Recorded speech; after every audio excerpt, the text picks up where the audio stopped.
नमस्कार, स्वागत है आपका हमारे चैनल पर। मैं हूं आपके साथ शिप्रा सैनी। इंडिया टीवी के पत्रकार रजत शर्मा अब खुलकर शाहरुख खान के बेटे आर्यन खान के समर्थन में आ गए हैं। रजत शर्मा ये कह रहे हैं कि दरअसल आर्यन खान के पास से कोई ड्रग्स नहीं मिला है, तो फिर उनके खिलाफ ये कार्रवाई क्यों हो रही है।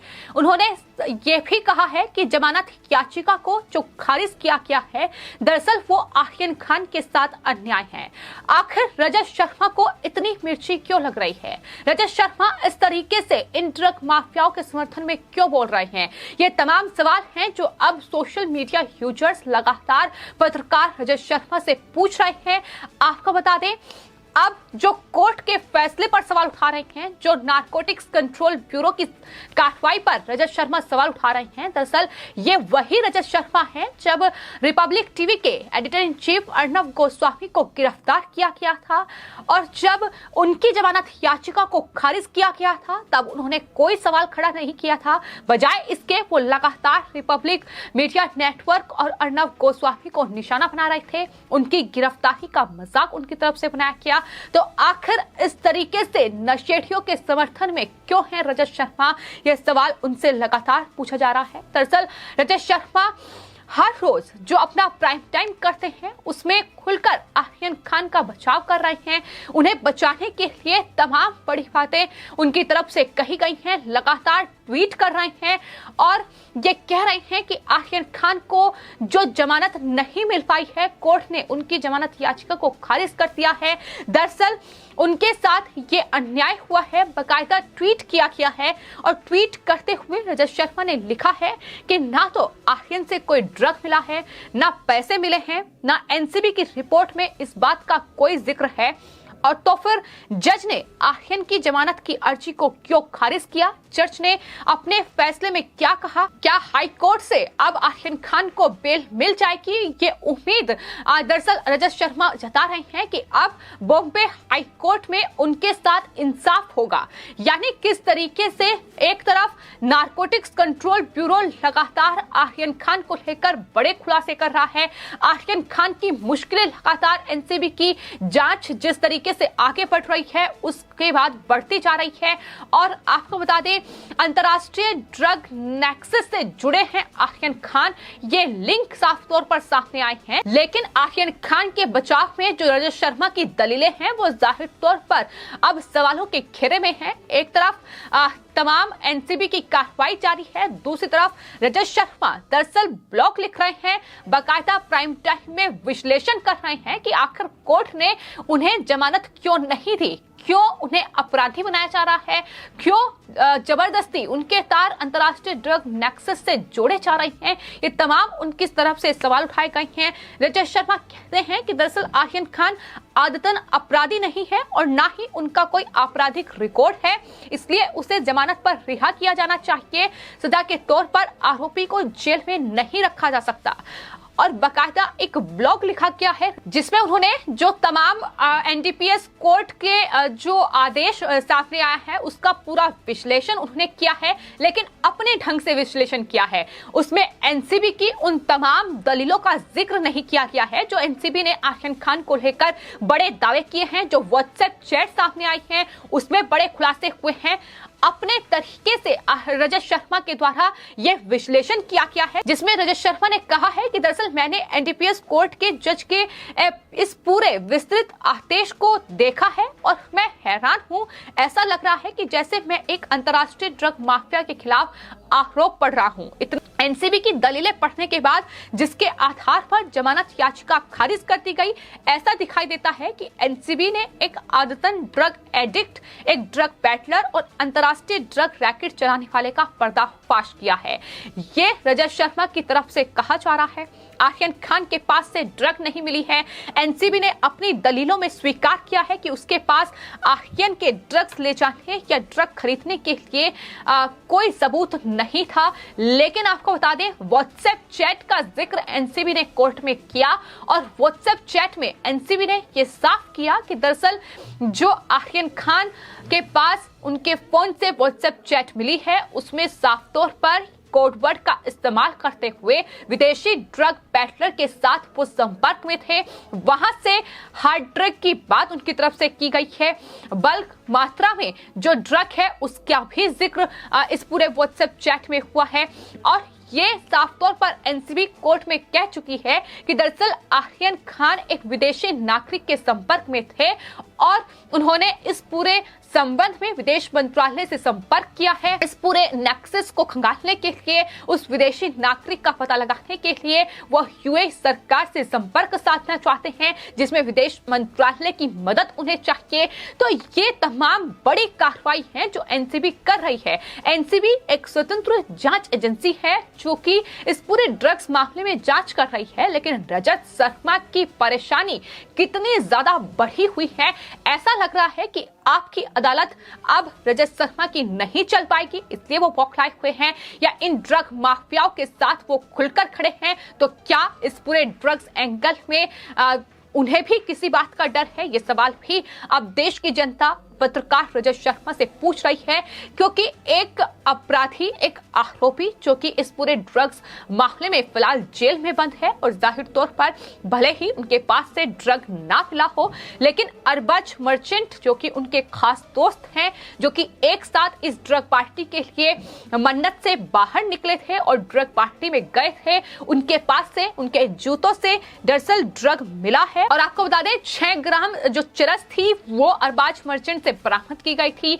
और उन्हें इस पूरे मामले से अलग नहीं रखा जा सकता है, ये साफ तौर पर एनसीबी कह चुकी है। तो फिर रजत शर्मा को इतनी परेशानी क्यों है जब तमाम सबूत एनसीबी के पास हैं? साफ तौर पर अगर सबूत मिले हैं, यही वजह है कि उनकी जमानत याचिका को खारिज किया गया है। तो फिर कोर्ट पर, जज पर आखिर क्यों सवाल उठाए जा रहे हैं? क्यों न्यायपालिका का अपमान अब पत्रकार रजत शर्मा कर रहे हैं? ये सवाल लगातार अब देश की जनता पूछ रही है, सोशल मीडिया यूजर्स पूछ रहे हैं। इतना ही नहीं, अपने ब्लॉग में ये भी रजत शर्मा की ओर से कहा गया है कि दरअसल ये जो पूरा फैसला कोर्ट की तरफ से आर्यन खान को लेकर लिया गया, उनकी जमानत याचिका को खारिज कर दिया गया, सीधे शब्दों में अगर इसका मतलब समझें तो सिर्फ इसलिए उन्हें जमानत नहीं दी गई क्योंकि वो सुपरस्टार शाहरुख खान के बेटे हैं। ये उनकी तरफ से कहा जा रहा है। केवल व्हाट्सएप चैट के आधार पर किसी को अपराधी या अंतर्राष्ट्रीय ड्रग माफिया का हिस्सा कहना एक ऐसा कार्य है जिसे उचित नहीं ठहराया जा सकता। तो ये तमाम बड़ी बातें हैं जो अपने ब्लॉग में रजत शर्मा ने कही हैं, लेकिन इसी तरीके का प्राइम टाइम वो लगातार इंडिया टीवी पर भी कर रहे हैं। आखिर क्यों शाहरुख खान का इतना बचाव, उनके बेटे का इतना बचाव रजत शर्मा की ओर से किया जा रहा है? सवाल ये भी उनसे लगातार पूछा जा रहा है कि दरअसल जब एक झूठे केस में इस तरीके से झूठी गिरफ्तारी अर्नब गोस्वामी की गई थी, तब उन्होंने इस तरीके का कोई सवाल नहीं उठाया था। जब कंगना रनौत का बंगला बीएमसी ने तोड़ा, तब उन्होंने इस तरीके का कोई ब्लॉग नहीं लिखा, इस तरीके का कोई प्राइम टाइम उनकी तरफ से नहीं किया गया।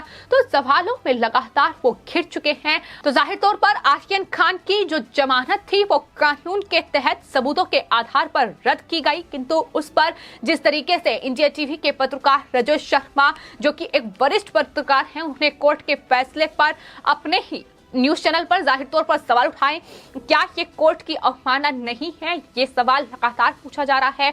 क्या ये ड्रग माफियाओं का समर्थन नहीं है? रजत शर्मा पर कब केस दर्ज होगा? ये भी अब सोशल मीडिया यूजर्स पूछ रहे हैं, क्योंकि इस तरीके से अगर ये तमाम जो पत्रकार हैं, एक पूरा गिरोह कहीं ना कहीं तैयार हो चुका है जो आर्यन खान का खुलकर समर्थन कर रहे हैं, और वो न सिर्फ आर्यन खान का समर्थन कर रहे हैं बल्कि बॉलीवुड में उन तमाम ड्रग माफियाओं का समर्थन कर रहे हैं जो बॉलीवुड को लगातार खोखला बना रहा है। और वहीं एनसीबी जो इस पूरे ड्रग नेक्सस को खंगालने में लगी हुई है, इस पूरे ड्रग नेक्सस को वो पर्दाफाश करना चाहती है, कहीं ना कहीं उस पर सवाल उठाकर उसकी जो जांच चल रही है उसमें बाधा बनने की कोशिश भी इनकी तरफ से की जा रही है। लेकिन जो रजत शर्मा ये कह रहे हैं कि आर्यन खान के पास कोई ड्रग नहीं मिला है, आर्यन खान के पास जो व्हाट्सएप चैट है उन्हें उसके आधार पर जेल में नहीं रखा जा सकता, अंतर्राष्ट्रीय ड्रग सिंडिकेट का हिस्सा नहीं है, ये तमाम दलीलें दी जा रही हैं। लेकिन आपको बता दें, अब एनसीबी जो कार्रवाई कर रही है, जो छापेमारी नारकोटिक्स कंट्रोल ब्यूरो ने मुंबई में की है, आपको बता दें आर्यन खान के बाद अब अनन्या पांडे का नाम सामने आया है। जहां एनसीबी ने उनके घर पर रेड की है, वहीं अनन्या पांडे से पूछताछ भी एनसीबी कर रही है। चूंकि आपको बता दें आर्यन खान की व्हाट्सएप चैट जो एनसीबी के पास है, उसमें दरअसल अनन्या पांडे के साथ उन्होंने चैट की है, जिसमें ड्रग को लेकर बातचीत हुई है। तो जाहिर तौर पर अनन्या पांडे से अब एनसीबी के जो सवाल जवाब होंगे वो उसी व्हाट्सएप चैट को लेकर होंगे कि आखिर कहां से इस पूरे ड्रग की सप्लाई की जा रही थी, कौन कौन लोग इस पूरे ड्रग नेक्सस में हैं। ये तमाम सवाल हैं जो एनसीबी खंगाल रही है। लेकिन रजत शर्मा से लेकर बॉलीवुड के ये तमाम जो एक पूरा तबका है, फिर चाहे जावेद अख्तर हो या फिर रवीना टंडन हो, सुनील शेट्टी, उसके अलावा भी महाराष्ट्र में कई ऐसे नेता हैं जो खुलकर आर्यन खान का समर्थन कर रहे हैं। वो खुलकर इस बात का समर्थन कर रहे हैं कि अगर 6 ग्राम चरस मिला है तो ये बेहद कम मात्रा है, तो इसका मतलब ये नहीं होता है कि उसे जेल में डाल दिया जाए। यानी खुलकर बॉलीवुड में इस पूरे नशेड़ियों की जो गैंग बन चुकी है, इसका समर्थन उनकी तरफ से किया जा रहा है। और यही वजह है कि एनसीबी की ये कार्रवाई तेज हो रही है। फिलहाल कई चौंकाने वाले नाम इस पूरे केस में सामने आ रहे हैं और एनसीबी का जांच का दायरा जैसे जैसे बढ़ रहा है, वैसे वैसे बॉलीवुड में कई नामी गिरामी हस्तियों के जो बच्चे हैं वो कहीं ना कहीं एनसीबी के जांच के दायरे में आ रहे हैं। अब आर्यन खान के बाद उनकी चैट का लिंक जो है वो अनन्या पांडे से मिला है, जिनका फोन जब्त कर लिया गया है, जिनका लैपटॉप सीज कर लिया गया है। और उससे लगातार एनसीबी तमाम सबूतों को खंगालने की पुरजोर कोशिश करेगी। पूछताछ में क्या कुछ अनन्या पांडे की ओर से कहा जाएगा ये देखना होगा। लेकिन आर्यन खान की मुश्किलें बढ़ चुकी हैं। शाहरुख खान के लिए एक के बाद एक बड़े झटके कहीं ना कहीं इस पूरे मामले में देखने को मिल रहे हैं। जिस तरीके से जमानत याचिका खारिज हुई और उसके बाद बॉम्बे हाई कोर्ट में जो उम्मीद लगाकर बैठे थे कि आज इस पूरे केस की सुनवाई होगी, लेकिन अब 26 अक्टूबर तक ये सुनवाई टल चुकी है। तो अभी ऑर्थर रोड जेल में ही बंद रहना होगा। लेकिन उस पर पत्रकार रजत शर्मा का ये अपने तरीके से जो विश्लेषण उन्होंने किया है और जो एनसीबी और एनडीपीएस कोर्ट पर सवाल उठाए हैं, वो दरअसल सवालों के घेरे में है। सवाल ये है कि क्या उनकी ये जो आपकी अदालत जिसमें वो बॉलीवुड के इन तमाम नशेड़ियों को बुलाते हैं, इन तमाम लोगों को बैठाकर वो इंटरव्यू करते हैं, क्या ये बंद हो जाएगी, इसका डर उन्हें सता रहा है, या फिर उनके भी इस पूरे मामले से कोई कनेक्शन है जिसके चलते नवाब मलिक की तरह रजत शर्मा भी अब खुलकर आर्यन खान के बचाव में उतरे हैं। ये सवाल हैं जो सोशल मीडिया यूजर्स अब लगातार पत्रकार रजत शर्मा से पूछ रहे हैं। फिलहाल आपकी इस पूरे मामले पर क्या राय है, हमें कमेंट बॉक्स में जरूर लिखें और चैनल को सब्सक्राइब करें। धन्यवाद।